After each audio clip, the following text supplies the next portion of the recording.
Selamat siang semuanya. Gimana siang hari ini? Semangat? Semangat dong ya. Nah, sebelumnya perkenalkan, nama saya Tasya, panggilannya saya lengkapnya Maria Anastasia. Saya sebenarnya asalnya dari Keuskupan dari Banjarmasin. Cuman bertahun-tahun yang lalu saya datang ke Jakarta, kemudian tinggal sampai saat ini dan bergabung di komunitas Domus Cordis sudah cukup lama. Nah, hari ini saya diminta untuk share mengenai bicara tentang Yesus, siapa takut gitu. Nah, kemarin saya ada sempat lihat ya dari survei ke kakak-kakak semuanya.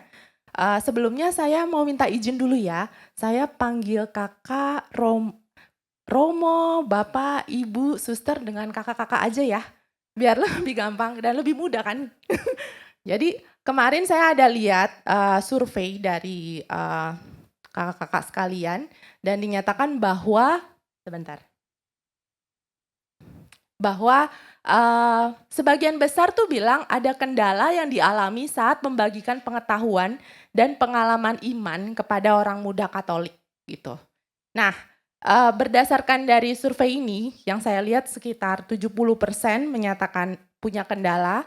Jadi saya di sini akan share nih gimana sih caranya untuk berbagi iman kepada orang muda Katolik dan terutama berani bicara tentang Yesus kepada orang-orang muda.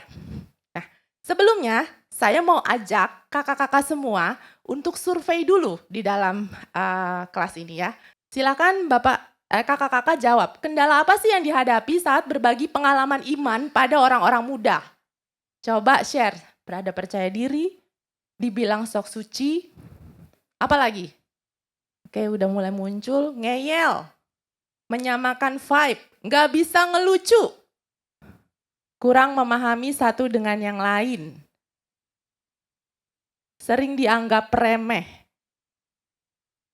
takut dijudge, takut salah, kemudian cari muka dengan pastor, dianggap membosankan, tidak nyambung, kurang refleksi. Penting nggak ya bagi mereka? Takut slow respon, takut sok rohani. Banyak kata takut ya di sini. Kemudian takut sok ngerti, sok rohani.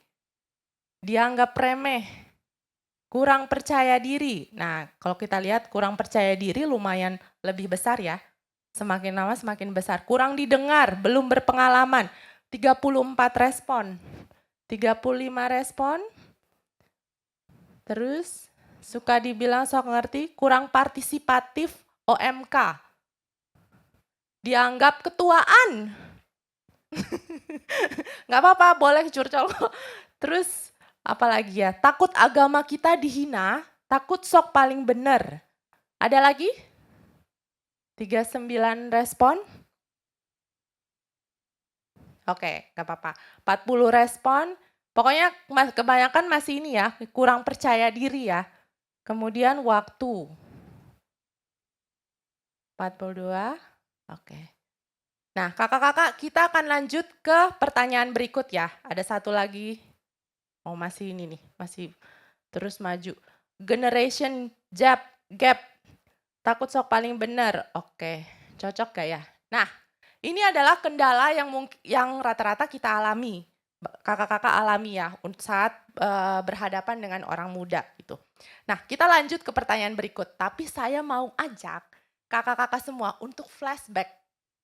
Kalau kakak-kakak ada di sini hari ini, itu bukanlah satu kebetulan. Masih ingat firman kemarin dikatakan Yesus memanggil murid-muridnya, 12 orang. Dan saya selalu percaya bahwa waktu kakak-kakak ada di sini, berarti Tuhan Yesus sendiri yang memanggil dan kemudian kakak-kakak memberikan respon iya. Ada sesuatu kan yang terjalin, ada panggilan dari Yesus. Nah, saya mau ajak kakak-kakak untuk flashback sedikit. Pertanyaan berikutnya adalah, boleh dimulai statementnya? Pertanyaan yang kedua, nah saya mau tanya, Usia kakak-kakak saat pertama kali jatuh cinta sama Yesus, usia berapa? Jatuh cinta itu bisa, ya maksudnya merasa tersentuh kah, merasa tersapa kah, pokoknya sesuatu yang mengubahkan kakak-kakak sehingga mengikuti Yesus gitu. Ingat usia berapa? 20 tahun, wah ada yang 11 tahun, ada yang 7 tahun juga. Kemudian ada yang 33 tahun. 19 tahun, 20 tahun rata-rata ya, 30, kemudian oke, rata-rata masih muda loh. Ada yang 9 tahun, ada yang 7 tahun, ada yang 10 tahun, oke. Rata-rata usianya 20 tahun ya. 20 tahun usia kakak-kakak waktu jatuh cinta atau bertemu dengan Yesus. Pertanyaan berikutnya, saya masih tarik lagi. Berikutnya lanjut. Coba diingat-ingat, waktu usia tersebut, waktu jatuh cinta sama Yesus, apa sih yang kakak-kakak boleh katakan satu kata yang mewakili momen tersebut? Satu kata, boleh yang aneh juga nggak apa-apa, misalnya nih, waktu itu jatuh cinta gara-gara, oh saya dapat sepeda, tulis saja kata sepeda. Atau misalnya saya nggak merasa berubah karena marah, tulis saja kata marah. Coba tulis satu kata yang mewakili momen kakak-kakak saat jatuh cinta sama Yesus. Satu kata aja, sukacita. Bernyanyi, sabda, gereja. Pelayanan. Stres. Ya, pendamping sekolah minggu, terpilih, ikan. Rata-rata bagus ya. Telur Paskah, damai, terharu, sabda, pendamping sekolah minggu. Tidak hanya bahasa Arab. Pengampunan. Menarik sih kata-katanya. Ikan, cap, keseruan, kagum, semangat. Terus pendamping sekolah, Yesus selalu hadir, bernyanyi. Oke, kagum, telur Paskah, melayani dan semuanya. Oke. Kakak-kakak, waktu tadi mengisi satu kata ini, pastikan kalian ada ingatan kan?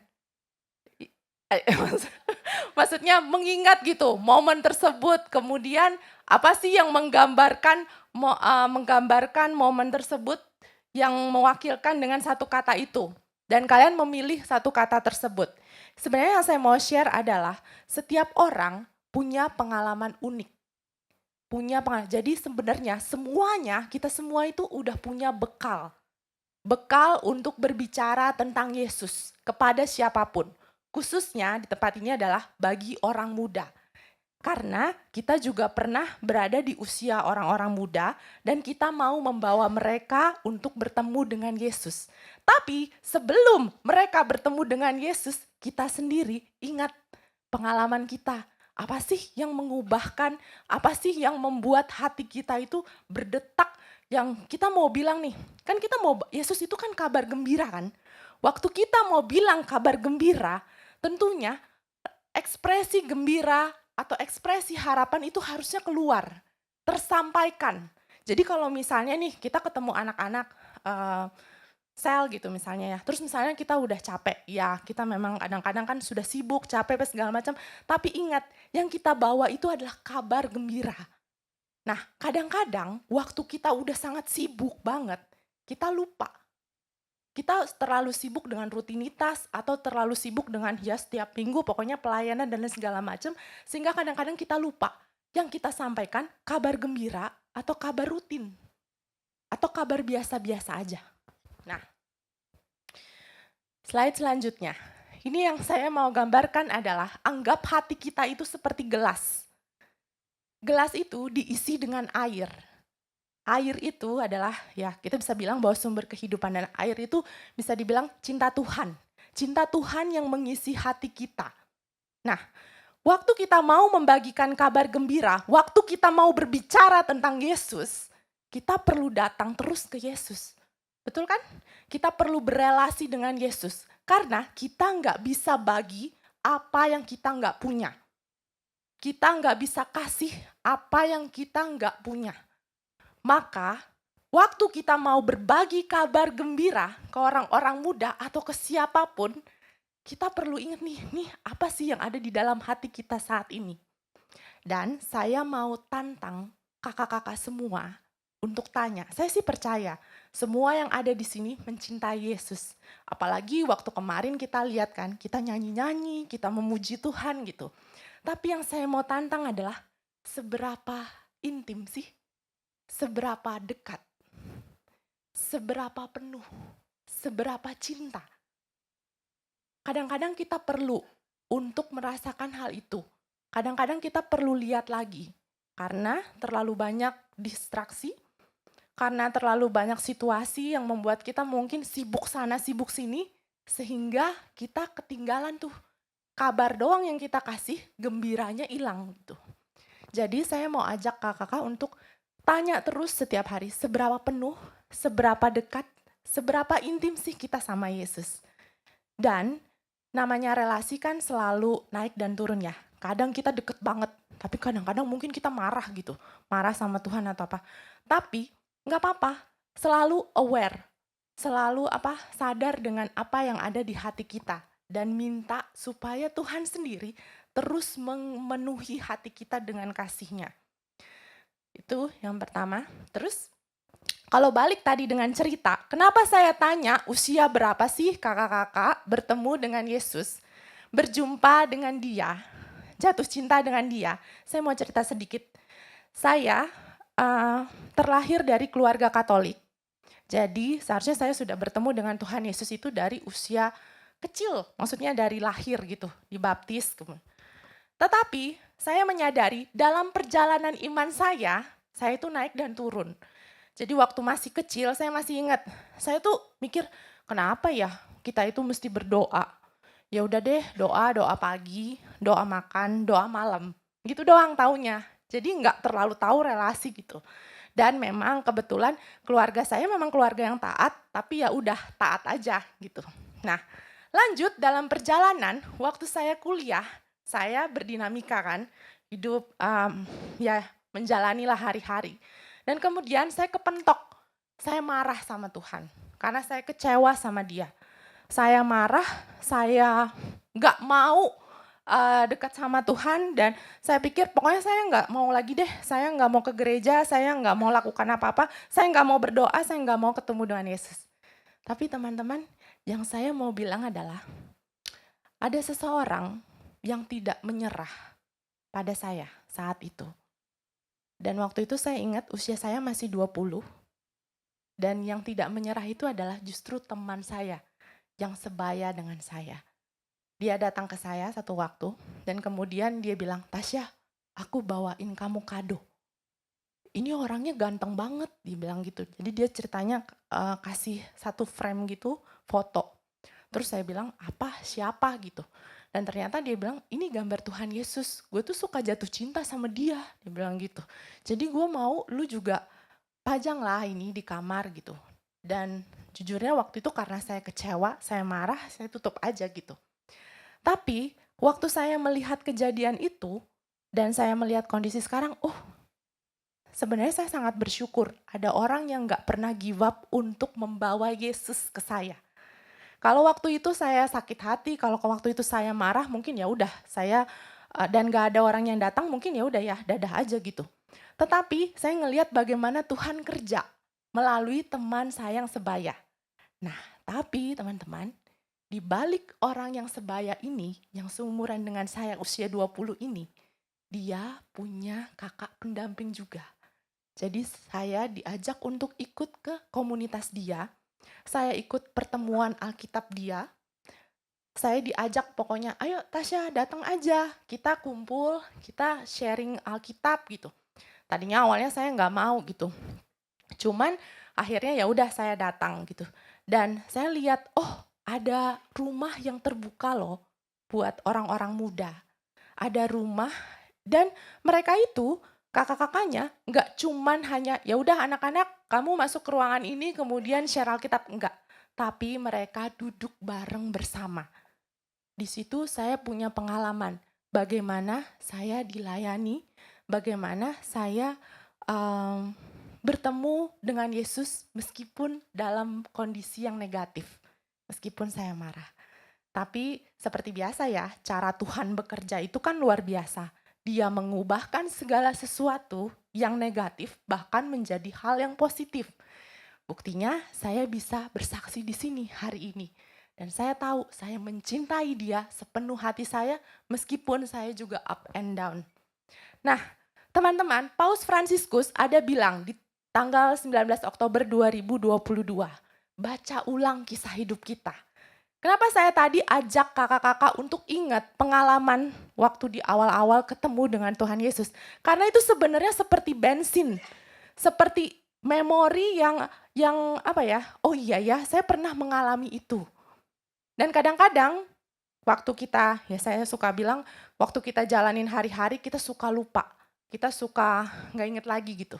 Nah, tapi di sini Paus Fransiskus bilang, baca ulang kisah hidup kita. Baca ulang kisah hidup kita. Hidup kita adalah buku paling berharga yang diberikan kepada kita. Dan buku itu nggak cuman ditulis oleh kita sendiri, tetapi ditulis oleh Tuhan juga. Karena ada campur tangan Tuhan di setiap tulisan tersebut. Makanya kalau misalnya kita lihat pengalaman-pengalaman kita, mungkin ada banyak pengalaman yang kurang baik, tetapi habis itu kita bisa bersyukur. Ternyata Tuhan kerja luar biasa loh. Dari pengalaman yang sejelek ini, kita ketemu dengan Tuhan di bagian yang ini, dan kemudian itu mengubahkan hidup kita. Dan itu, pengalaman itu menjadi pengalaman berharga yang bisa kakak-kakak share ke orang-orang muda. Jadi kadang-kadang kan kita ngerasa takut mungkin ya. Aku mesti ngomong apa sih ke orang muda gitu. Aku nggak punya apa-apa deh yang bisa aku bagikan ke mereka. Nanti aku takut salah. Teman-teman, pengalaman kita, pengalaman yang unik itu nggak pernah salah. Karena itu pengalaman hanya milik kita pribadi dengan Tuhan. Dan itu berharga, dan itu perlu di-share. Saya suka mengalami gini. Kadang-kadang waktu saya ikut pertemuan sel di komunitas gitu ya, teman-teman datang, kemudian kita memuji Tuhan, kemudian kita berbagi firman. Kemudian diajak buat sharing kan, apa yang kamu dapat dari ayat hari ini gitu. Kadang-kadang saya suka amazed bagaimana cara Tuhan bekerja melalui hati setiap orang yang hadir di pertemuan tersebut. Dan jangan salah ya, waktu kita punya adik-adik yang kita dampingi, seringkali kita juga belajar dari mereka. Waktu mereka share pengalaman mereka tentang Yesus. Juga mengingatkan kita, begitu pula dengan kita sebagai kakak. Kita mau share nih ke mereka. Jadi kita tuh saling berbagi satu sama lain. Dan kita lihat deh, Roh Kudus itu selalu memampukan kita, menerangi kita. Sehingga pasti ada sesuatu deh yang kadang-kadang tuh nyelip di hati kita. Oh iya ya, aku jadi diingatkan nih tentang cerita ini gara-gara cerita si A misalnya gitu. Selalu ada terjadi seperti itu. Makanya kadang-kadang kalau saya lihat Alkitab gitu ya, baca firman, saya suka kagum. Itu buku Alkitab, banyak banget firmannya, tapi dia selalu berbicara sangat tajam ke dalam hati gitu. Mungkin angle-nya berbeda antara angle saya dengan angle Julie atau dengan angle kakak-kakak gitu. Tapi selalu saja Tuhan punya cara untuk nyelip masuk ke dalam hati kita dan hey ini loh di kata yang ini gitu. Nah, dengan adanya pengalaman-pengalaman itu akan saling memperkaya satu sama lain. Dan kita tuh nggak perlu takut untuk berbagi ke orang-orang lain. Nah, ini beberapa hal yang saya mau share tentang keberanian berbicara. Kakak-kakak, saya beberapa tahun yang lalu itu saya juga suka takut sih buat ngomong di pertemuan sel aja saya biasanya enggak. Kadang-kadang saya cuma senyum-senyum aja gitu. Ya datang, terus dengerin gitu. Terus kadang-kadang saya nggak tahu mau ngomong apa gitu. Tetapi saya belajar setelah perjalanan ini, oh iya ya, saya punya Tuhan Yesus loh. Saya kenal dengan dia dan saya mau membagikan Tuhan Yesus itu kepada orang lain. Saya mau bersaksi karena Tuhan tuh sudah sangat baik di dalam hidup saya. Nah, ada beberapa hal yang saya mau share tentang keberanian berbicara. Mungkin waktu kita bertemu dengan orang-orang muda, kita kan kadang-kadang takut salah ya. Seperti yang tadi dibilang di depan, takut salah ngomong, nggak percaya diri gitu. Tapi yang pertama kakak-kakak, sebenarnya tuh kita perlu hadir. Hadir itu tuh benar-benar hadir di tengah-tengah mereka.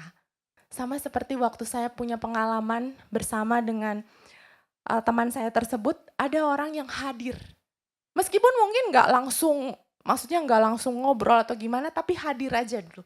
Terus yang kedua adalah mengenal dengan mendengar. Jangan langsung ngomong, jangan langsung kayak misalnya, oh ya saya mau ngajar nih, A, B, C, D, E, F gitu. Tapi kenal mereka dengan mendengar. Apa sih yang lagi terjadi di mereka? Ada keluh kesah apa? Ada apa yang lagi mungkin menyakiti hati mereka? Atau gimana sih caranya supaya bisa relevan dengan mereka? Langkah pertamanya itu ya hadir, dan yang kedua dengar. Kadang-kadang kita terlalu sibuk berbicara, terlalu sibuk mau menyampaikan sesuatu, sehingga kita kurang mendengarkan mereka. Yang ketiga, gunakan bahasa yang sederhana. Berbagi cerita dan ajak diskusi dua arah. Jadi ngobrol, berbagi firman, kemudian ngobrol, ajak mereka, menurut kamu gimana? Atau mulai dari kita sendiri, oh aku ada pengalaman ini nih, pengalaman sehari-hari aja gitu. Pengalaman hari ini gue bersyukur sama Tuhan karena bla bla bla gitu. Nanti lihat deh bagaimana Tuhan menggerakkan hati mereka untuk juga share. Atau kadang-kadang ya mungkin malu-malu dulu, tapi rata-rata mereka lama-kelamaan pasti akan mau untuk share dan berbagi cerita. Yang keempat, dorong untuk refleksi pribadi. Selalu waktu di pertemuan atau ketemu mereka, nggak usah dalam pertemuan gimana sih, tapi waktu bertemu dan mereka tuh tanya aja, apa sih yang kira-kira Yesus mau katakan denganmu? Jadi kita bisa share apa yang kita dapat, tapi mereka juga diajak untuk sharing. Dan yang kelima adalah terus belajar dan berdoa. Kenapa saya bilang terus belajar? Kakak-kakak, zaman ini selalu ada hal yang baru. Dan generasi orang muda berikutnya itu selalu juga penuh dengan budayanya sendiri kan. Mereka sudah high-tech, teknologi gitu. Jadi kita tuh perlu belajar. Tapi yang selalu saya kagum adalah firman nggak pernah tua. Firman itu selalu baru gitu. Mau bentuknya gimana pun, mau zamannya kapanpun tuh karena firman itu powerful gitu. Firman itu Allah sendiri yang menyampaikan. Jadi kita perlu terus belajarnya mungkin metodenya, caranya, dan kemudian jangan lupa untuk berdoa. Untuk doakan mereka, doakan orang-orang muda ini. Sebelum kita berbicara kepada mereka, kita hadir, dengar, tapi kita doakan mereka juga. Kita menabur via doa, supaya hati mereka cukup gembur, supaya mereka bisa mendengar. Dan yang terakhir adalah, saya mau ajak kakak-kakak untuk selalu ingat, waktu bertemu orang-orang siapapun, mau orang muda, mau orang tua atau siapapun, tanya, apa sih yang Yesus mau katakan? Apa sih yang Yesus mau lakukan waktu di posisi saya saat ini? Kadang-kadang kan kita ketemu dengan orang-orang yang berbeda kasus, berbeda masalah, berbeda tantangan gitu. Tapi yang pertama dilakukan adalah selalu balik lagi, tanya ke dalam hati kita. Tuhan kira-kira mau ngomong apa sih? Tuhan, anak ini nih lagi kesulitan. Aku mesti bagaimana? Caranya apanya gimana? Jadi libatkan Yesus terus-menerus di dalam keseharian kakak-kakak. Sehingga kakak-kakak akan semakin peka. Kira-kira Tuhan nuntun kemana sih? Tuhan mau aku peluk anak ini? Saya ingat cerita ada satu orang gitu, dia bertemu dengan seorang muda yang lagi dalam masalah, tapi nggak mau ngomong sama sekali. Tetapi orang ini nanya juga, bingung kan, nih orang udah ditemuin siapa aja tapi nggak mau ngomong gitu. Akhirnya dia cuman bilang, Tuhan aku mesti gimana ya gitu. Dan dia ngerasa di dalam hatinya untuk pegang aja bahu anak ini. Dan waktu dia nggak berbicara banyak, dia akhirnya ikuti aja. Yaudah dia pegang bahu anak ini, dan akhirnya anak ini malah nangis dan akhirnya dia berbicara. Saya percaya itu Roh Kudus yang menuntun. Saya percaya Tuhan sendiri tuh selalu mau berbicara melalui hati kita buat orang-orang muda. Tapi yang penting percaya dan terbuka sama tuntunannya Tuhan. Jadi selalu tanya, apa sih yang Kristus mau lakukan, yang Yesus mau lakukan saat di posisi saya. Jadi apapun yang kakak-kakak hadapi, selalu sertakan Yesus. Dan lihat deh, dalam perjalanan tuh pasti akan lebih mudah untuk berbicara bagaimana Tuhan bekerja luar biasa, bagaimana Tuhan itu menuntun kakak-kakak untuk melihat, oh aku sangat-sangat terberkati karena ini hari ini. Dan secara otomatis tuh mau berbagi gitu. Karena apa? Karena kelimpahan kasih yang dirasakan dari dalam hati. Berikutnya, ya terakhirnya saya cuma mau bilang, berceritalah selalu tentang Yesus yang hadir dalam hidup kita. Jadi selalu ingat kasih di awal itu gimana. Waktu Tuhan menyapa kakak-kakak gimana. Dan terus bawa itu. Dan share lebih banyak tentang Yesus.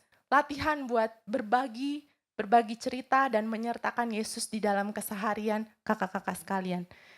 Itu sih dari saya. Ada, ya. Terima kasih. Maaf. Ada yang mau bertanya? Ya. Oke, thank you. Saya Ani dari Paroki Santo Agustus Purbalingga, Keuskupan Purwokerto. Tentang ini sesuatu yang kayaknya kalau dipikir mudah tapi ya nggak menantang juga gitu. Justru yang saya mungkin yang menjadi keterbatasan lebih banyak karena memakai otak gitu ya. Kalau mau cerita mikirnya yang mana yang pas yang buat dia yang aku ceritain gitu. Cerita yang mana gitu, kepake atau enggak. Kalau pas yang merespon itu baik kita senang, tapi kalau kayak nggak respon kayaknya aduh nggak penting apa ya buat mereka kayak gitu. Jadi kadang pikiran kalau saya sih pikiran yang batasi. So yang belakangan ini saya jadi banyak refleksi tuh kalau habis cerita, ini aku lagi cerita tentang kabar sukacita atau aku lagi ceritain diriku gitu loh. Gimana itu Kak kalau seperti itu? Oke, Ya, terima thank kasih. you Dengan ya. Ibu siapa? Ani. Ani. Oh, sini aja. Oke, dengan Kak Ani. Kalau misal, memang sih kita itu punya keterbatasan karena kan kita punya pikirannya. Dan seringkali tuh kita berpikir, aduh ini bener gak ya aku share ini. Tapi untuk menghadapi itu, biasanya ada dua hal yang selalu saya ingat. Yang pertama, berdoa. Sebelum saya share itu saya biasanya doa. Tuhan tuntun setiap perkataan dan pikiran saya yang saya mau share. Terus yang kedua, sering-sering cek hati, motif hati. Nggak apa-apa kalau misalnya di dalam hati kita mungkin ada motif yang negatif. Karena menurut saya itu manusia. Tetapi ingat, Tuhan bekerja. Dan jangan biarkan hal itu menghalangi. Yang penting tuh sadar. Waktu sadar, serahin lagi ke Tuhan. Tuhan, maaf ya kalau misalnya aku ada motivasi yang salah. Atau bentuk hati yang salah. Tapi aku mau serahkan ini kepadamu. Dan cek aja tuh, tujuan saya buat share ini apa sih? Saya mau share ini buat kebaikan. Dan saya mau serahkan ini sama Tuhan. Ya udah, kalau misalnya tanggapannya jelek, nggak apa-apa. Karena tanggung jawabnya bukan di kita. Tanggung jawab kita adalah share tentang kebaikan Tuhan, tentang Tuhan Yesus. Cara mereka menanggapi itu balik lagi ke mereka dan relasi mereka juga dengan Tuhan. Itu sih. Ada, oh silakan. Iya, sama-sama Kak Ani. Baik, terima kasih Kakak Rika ya. Tasya. Oh Tasya, oh ganti ya namanya. Baik, saya salah baca, enggak pakai kacamata. Enggak apa-apa. Sekarang itu kan ada, saya perkenalkan, nama saya Tri Saptadi dari Keuskupan Agung Makassar. Saya selama ini yang mendampingi orang muda. Sekarang ada fenomena yang namanya brain rot. Karena nonton ini ya, scrolling. Ya, nah ini kan kita menghadapi eranya itu. Ya, era digitalisasi dan sebagainya. Dan banyak orang-orang muda kita itu ya suka tidak suka, mau tidak mau, yang kita hadapi itu ya itu tadi, kebiasaan dengan ya minded dengan gadget lah istilahnya. Jadi brain rotnya itu, kerusakan otak. Nah, bagaimana ini kira-kira menghadapi fenomena ini? Karena tidak mudah ya kita menarik mereka ya masuk dari dunia mereka keluar dari pintu atau dunia yang kita bangun bersama. Nah, karena memang eranya ke sana, apalagi menghadapi bonus demografi dan Indonesia Emas tahun 2045. Nah, Gereja Katolik itu kira-kira bagaimana punya peran dalam hal ini, dalam pendampingan dan pembinaan untuk orang muda. Itu saja Kakak. Terima kasih. Mohon maaf Terima kalau salah kasih nama. Kak Sam tadi. Oke, kalau misalnya ya saya juga ada baca sih kalau yang brain rot itu jadi kan kita suka scrolling dan itu lumayan distract, ya menghabiskan waktu, terus sukanya instan ya jadinya kecenderungannya gitu. Yang saya mau bilang adalah namanya teknologi itu nggak bisa kita tinggalkan. Karena teknologi itu kita bisa lihat bagaimana berkembangnya luar biasa. Tapi cara menggunakan teknologi itu kan balik lagi ke kita. Bagaimana kita bijaksana untuk menggunakan teknologi tersebut. Dalam hal ini kita tahu bahwa generasi muda itu sangat suka dengan berbagai yang digital. Ya, kita ngerti. Tapi kita sebagai kakak-kakak, kita masuk aja. Kita nggak melarang mereka untuk menggunakan digital tersebut.